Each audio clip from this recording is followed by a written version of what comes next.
Hello dear viewer, and today I would like to talk to you about this project.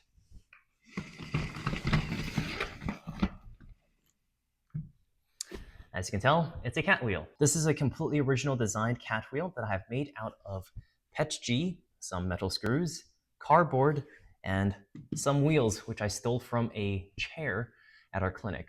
When I originally thought about making a cat wheel, I had the idea of making it, number one, very budget friendly, and number two, out of completely recycled materials. This dream quickly went away because of two things. First thing is, I knew that if I wanted to build a project like this, I would require the use of metallic screws. The second thing I really wanted to do for this project was to use recycled PETG for the 3D printed parts. Unfortunately, that idea kind of went out the window because the polyformer I have doesn't really work that well anymore. The polyformer, for those who don't know, is a machine that turns plastic from water bottles into recycled PETG they can use to 3D print stuff. And in the end, as you might expect, I did just use brand new PETG that I bought off Amazon. There is also a little bit of PLA in here just because I kind of ran out of material towards the end. So anyhow, straight off the bat, although I did want to make this project out of completely recycled material, it just did not work.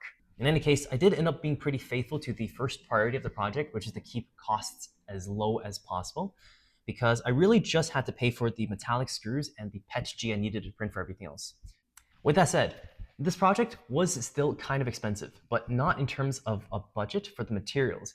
It was very expensive in terms of time, because the one thing I did not think about when I was making this video was just how long it would take to get the boxes to make the sides of this wheel, and also to process the boxes into strips and then insert them into their right spots. Now, the story doesn't really begin with the wheel design itself. The story actually begins with the creation of this little guy here. And if you're wondering what this is, I'm going to show you two YouTube shorts that I made way back. What I have here is a dollar store X-Acto knife we've been using in the clinic, and it honestly has seen better days. Instead of throwing it away though, I decided to print this thing. This piece of plastic is a blade holder, meant to give a second chance to the X-Acto knife blade. There is some assembly required, mainly in the form of a heat insert as well as a steel screw. The heat insert and the steel screw are both going to act as really solid anchoring points for the X-Acto knife. When all put together, this is what it looks like. And now to put it all into action, I'm going to use this new blade holder to cut some cardboard.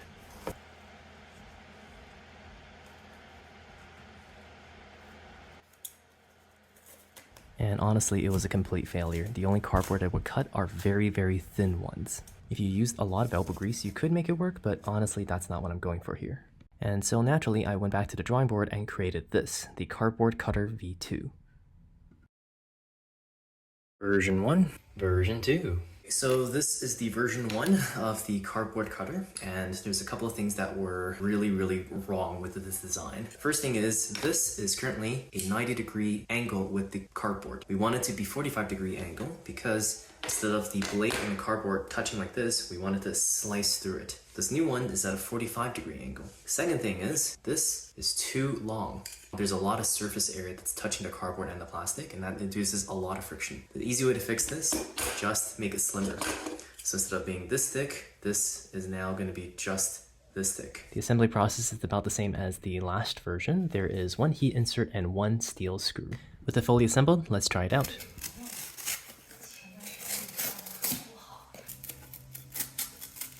Now, as you can clearly see, it's not perfect, but it was good enough for me to cut cardboard with relative ease. As for why you might want to cut cardboard this way, stay tuned to find out.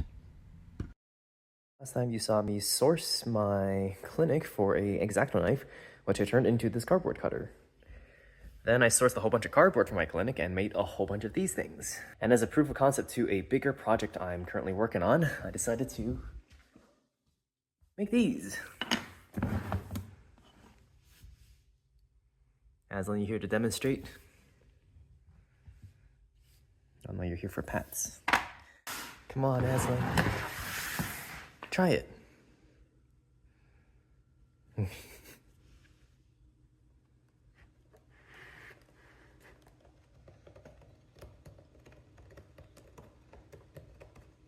So even with a cardboard cutter that wasn't working 100%, I could still cut quite a lot of cardboard. I went around our house and basically salvaged every single piece of cardboard box we had and cut them all up. and yet it was still not enough. Eventually, I had to steal more cardboard from my clinic. But at that point, I had become super tired of just cutting cardboard again and again and again. So I decided to take a break and tackle the other thing we needed to do, which was design the skeleton for the catwheel. And prototype. Already got some issues. That is not supposed to be there. There's a few ways to fix this. I could either make this print at 0.2 millimeter height, which is going to help with the tolerance for how far it can go off. I could add supports back in there, or I could make this a little bit more smooth out. The last option was the one I decided to go with. With that out of the way, let's talk about the main purpose of the prototype. The main thing I'm checking here is to see if these screw holes are actually of the right length. So currently a little bit of sloughing off, but the rest of this looks pretty good. The other thing we have to test, of course, is does this run on the track? I mean, it does run. I'm gonna do one more thing with it, and that is to actually check to see if this can hold the cardboard. Question now is, does it work? Let's try it this way. That is not giving me the result I wanted.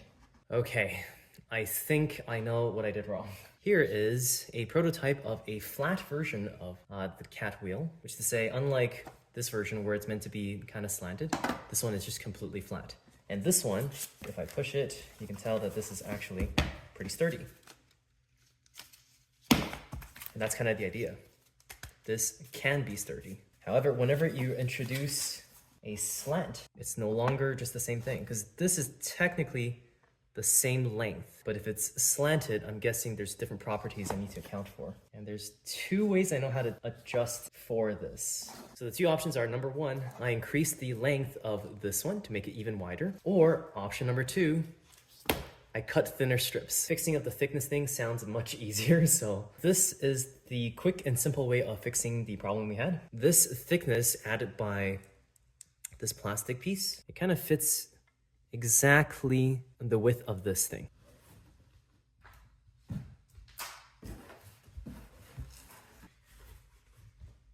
Let's try it out. Have it.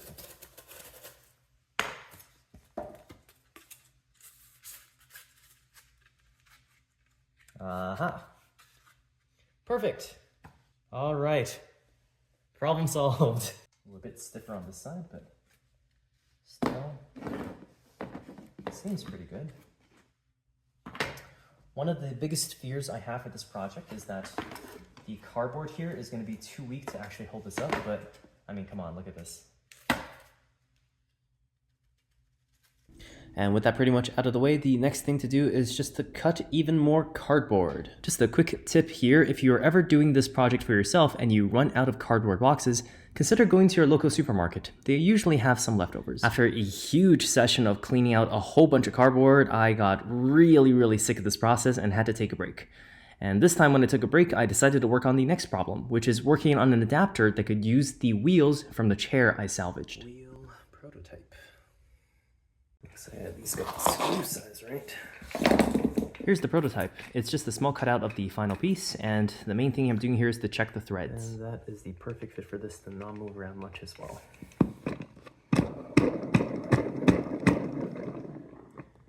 I can probably make this even a little bit tighter. With the wheel adapter working very well, that kind of marked the end of the prototyping process. The adapter working very well meant the dimensions are going to be fine on the final products, and here I actually have the second version of the wheel skeleton, which now showed no issues that I saw on the initial prototype. I probably could have prototyped more, but I got impatient and just decided to mass produce these. Here is the non-prototype made with PETG, as well as better overhang, and that feels very smooth to me, which is really good. Another one down. Another one down.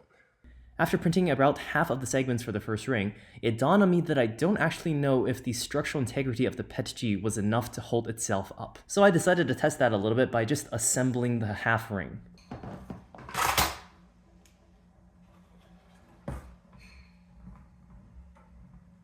Okay, so here is the state of things currently. So fortunately, it did work. The structural integrity of the PETG was good enough to hold itself up. And being happy with the progress I made so far, I completely ignored the fact that, oh right, this ring also has to support the weight of the cardboard. This would come to bite us in the butt later, but as you'll come to see, it's not actually that big of an issue. And we are done with another two. First set of the black ones. Neat. After I was done with the first ring, I decided to print the second ring. The second ring I used PETG that was black because I had ran out of the white PETG. I also made the amazing discovery that I can actually fit 3 of these rings per each print, which cut down on the printing time a little bit. Okay, so at this point, a couple of things I realized. Number one was that I had a layer shift somewhere down the line for 3 of these black pieces, and that has left these tiny gaps in 3 of these portions, which is not great. But at the same time, there's not that much we can do about them. I mean, I could reprint them, but the gaps aren't actually that big. Remember how I said the cardboard weight isn't going to be such a huge issue on the structural integrity of the wheel? Well, take the weight problem and add on a layer shift somewhere in the middle of the print, and together, a small issue actually becomes a big issue. The cardboard weight and the layer shift on the black PETG will lead to the black PETG cracking towards the end, though it would still work even with the cracks. You see this giant gap here? Yeah, that's not supposed to happen. That was because of the layer shift, but I mean, at least it's done. So despite the fact that there are a few cracks, I decided to move on. The next thing to do here is to insert everything. And honestly, this was a very tedious process. While the padded cardboard stripper did make the thicknesses relatively even, it still wasn't perfect. And because of that, I had to use scissors to post-process the strips a little bit before they were inserted into the ring. This process, again, was very tedious. And after inserting this much, I needed a break. At which point, I checked up on the base printer.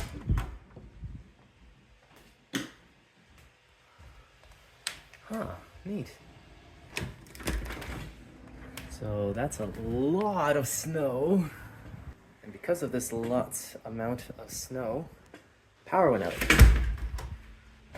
But the print, despite losing some power, has continued.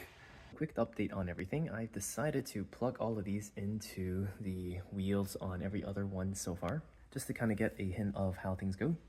I've cut a whole bunch of pieces here just because the thicknesses on here are a little bit uneven. There is a problem though, and that's that I've already burned through almost all of the cardboard. This looks like it's going to be about half. So with all of the strips we had inserted into the ring, this was the state of things. Now, as I mentioned, I could have just went to a supermarket to pick up some cardboard, but I didn't do that. And the reason I didn't do that is because I knew there were going to be boxes that were going to be incoming.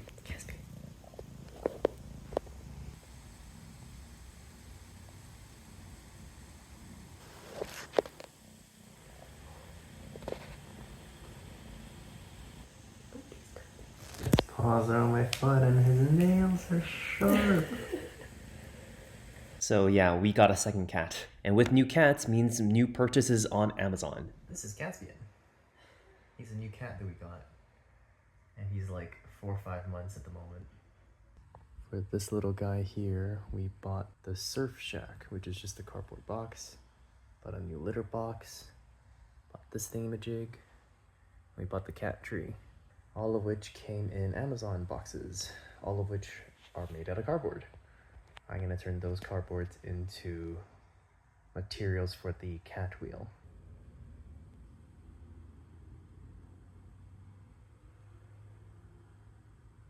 In any case, this is the new haul from the cardboard boxes. Anyhow, back to cutting cardboard again. These panels, the ones that are not the right size or length for the main wheel, we can still use them to make things like that. We're not going to throw anything here away. This is the hull. So got some strips there and some longer strips here. It's actually quite a hefty amount. So I never kept track of how many boxes this project needed. This was mainly because all the boxes came in different sizes and shapes, so it was kind of inconsistent. Just guesstimating, I'd say the average sized box would usually fill up about 60% of a single wheel segment.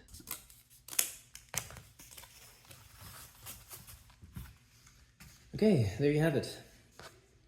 So that was one box. It covered around half, maybe 60% of one of these. And it also gave us this many of the other cardboard strips. But that's one cardboard box of a good size. At this point, it was pretty much just copy-paste. Get some cardboard, cut it up into strips, and insert them into the ring. Do this again and again and again and again. Okay, full circle completed. But I feel like I've made a mistake. The main mistake I think I made is I really should have kept them all at the same length. As you can see, this unevenness now leads me to a question. Which length should I decide on? Okay, I think what I'm gonna do is I'm gonna cut the tallest ones first, the ones that I'm definitely not gonna be using, and then I'll work my way down from there.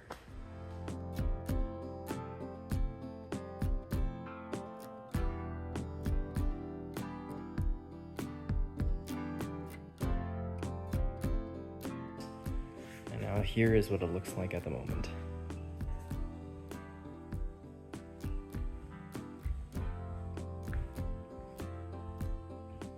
And the cats are already loving it because they would just jump in there and use this like a Thunderdome. Even if the wheel doesn't work out, I still think this is going to be a really fun play toy for the cats. After cutting the cardboard just by eyeballing it, I decided to go a little bit more accurate by using a ruler. After marking everything down, it was back to imposing the political ideals of the country my family fled from. Next up is just fit this over top of it. But the bottom portion, all I really had to do was I just had to cut a little bit until I can jam it directly in there. For the top portion, it's actually much more difficult. Because on the bottom portion, I was putting one in at a time. This time I have to fit all of them in at once. And that means I have to make these probably very, very thin so they can fit directly, which might have an issue with this sticking there, because it very likely won't be a friction fit on like the bottom half. Or I will have to just cut them little by little until I get a friction fit, until I can stuff it down completely. Honestly, there's a reason why 3D printing this is much easier, but I chose to incorporate cardboard into this cat wheel, so I'm thinking it might even be better for me to just take them all out, cut them to this size, and then plug them back in. Okay, that might be the play here. Okay, let's do a tester run for this.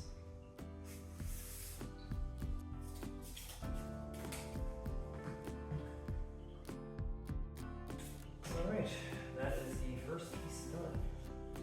So here's one piece.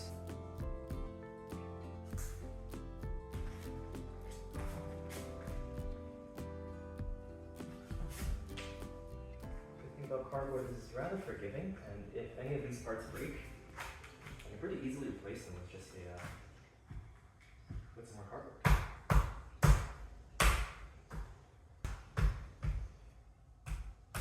That works. I'm thinking whether or not it'd be better to just unscrew all of those ones and put one on at a time and then screw them all back together. As you'll see in this video, that was the play I decided to continue with. And yes, this means I had to unscrew all of the segments I had screwed in for the white ring. Oh my god, you crackhead.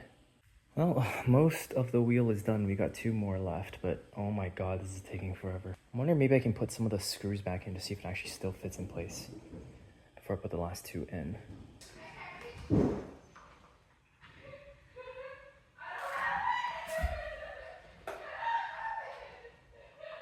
Jenny is playing League of Legends downstairs if you're wondering what all that noise is.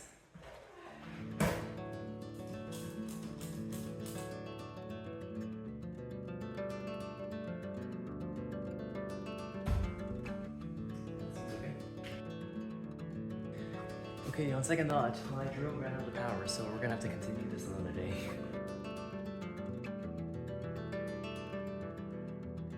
Okay, I guess there's gonna be no other time to show this, but this is a 2-ply or doubled up cardboard piece, which is very different from this one, which is a single. So this is a double, this is a single. The double ones are much better to use in general, but I kind of brushed them off initially because they are much harder to cut with the actual cutter that I have. I had to use scissors to basically cut the line out for the majority of it. The result, however, is actually really, really good. I would actually recommend using the double ones if you have the time and patience to, use scissors and manually cut them, or using a knife to manually cut them into strips. I think the fact that there's so many cardboard pieces here means that if you just stick them in the right places, they're not going to cause any issues. You can even have bends on the cardboard, and I think it still should be okay. I lost my train of thought because of the cats, but what I was going to say is bends in the cardboard is fine as long as you have straight pieces that are interspaced between them. Okay, that's the ring done on the top. And, oh boy. Let me just show you how much post-processing I had to do. So that is all just cut from the top parts and side parts of all the cardboard I went through. And there's a little bit here too.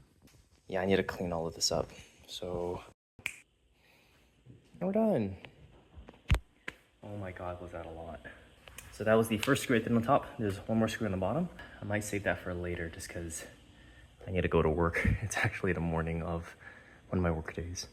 And then if you're wondering what I'm gonna do with all the extra cardboard I left behind there, I can make more of these. Even if it fails as being a wheel, it'll still be a nice playpen area for the cats, I think. So at this point, we are on the very last steps of the wheel itself, and remember how I said that we're gonna come back to some structural integrity problems with the plastic? Well, oh no.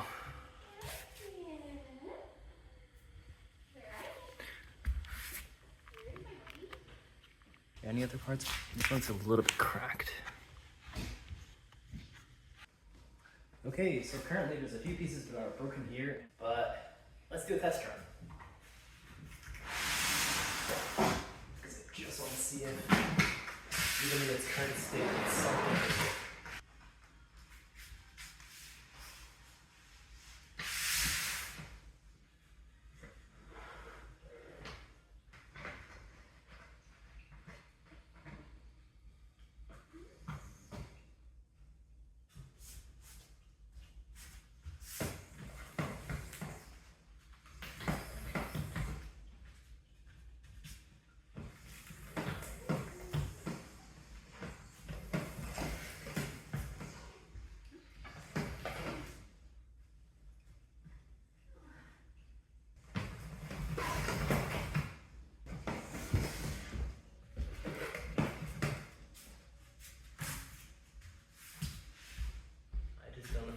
The weight actually make the wheel move.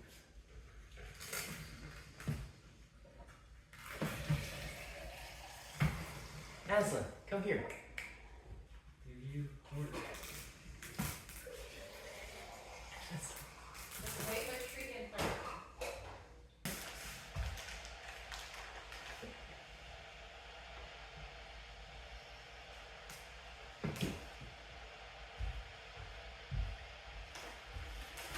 Good boy.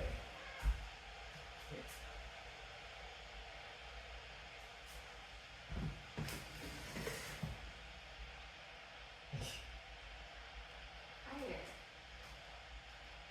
What? How about this?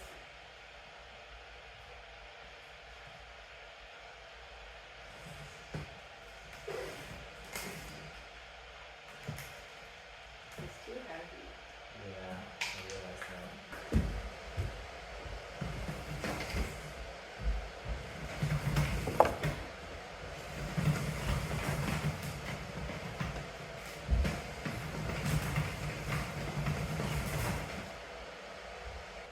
So these are the office chair wheels I'm working with. I made it so that the contact point is only at the tip there. That would lead to a lower amount of friction, and that means the sliding part will be much easier to work with. Thinking back, I think the main issue is that the office chairs were not meant for one direction movement. It was meant to swivel. And as it swivels, the friction increases drastically. So the wheels definitely are in some trouble. Another point of trouble, the blocky part of the base is actually very, very gently touching the side of the ring, which is another point of friction. I mean, it doesn't look horrible, but still. So at this point, the next step was to figure out a way to make the wheels spin better. While brainstorming, I decided to use the cardboard that we hadn't used yet and make more scratch pads for my cat. As I kept thinking more and more about upgrading the wheels, however, I kind of came to a different conclusion. Okay, so it's a few days later, and I did some soul searching. If I really did want to upgrade this wheel to one that really spins very well and can handle the weight very, very well, it wouldn't be that hard. But here's the thing, if I wanted to upgrade those things, I can't think of any major way of doing that without investing in a lot more material and changing the wheels themselves. All of which kind of defeats the purpose of this original priority for the cat wheel, which is to keep budget low. So will I upgrade this in the future? Probably. I likely will make that into a different video, just because the premise of this first video is that you can make a cat wheel like this with a very, very cheap budget and almost completely recycled materials. So I guess this will be much more of a proof of concept than it is an actual full build. In any case, this is the entire project build for the cardboard cat wheel. I will upload the STL files for this project onto Prusa printables at some point in the future.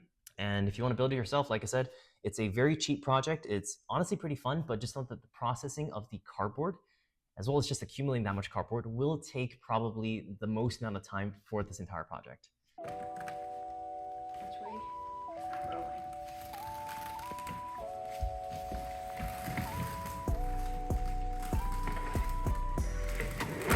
Huh?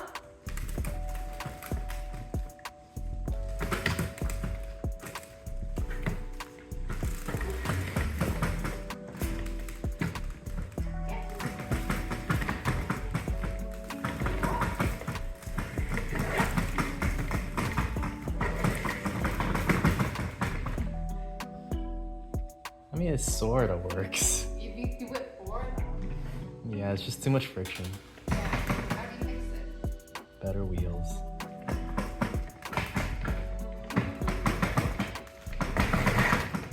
telling you, you should have just done the bike wheel.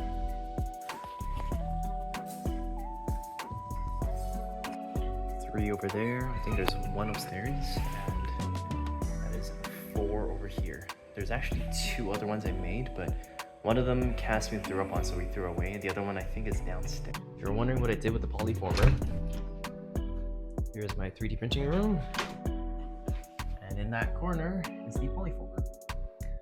I did have this idea of giving the polyformer away, but I didn't feel comfortable with that after this part in particular, so the motor, which I've always had issues with in the past, kind of broke down again. And it didn't seem right to just give a half-working polyformer away.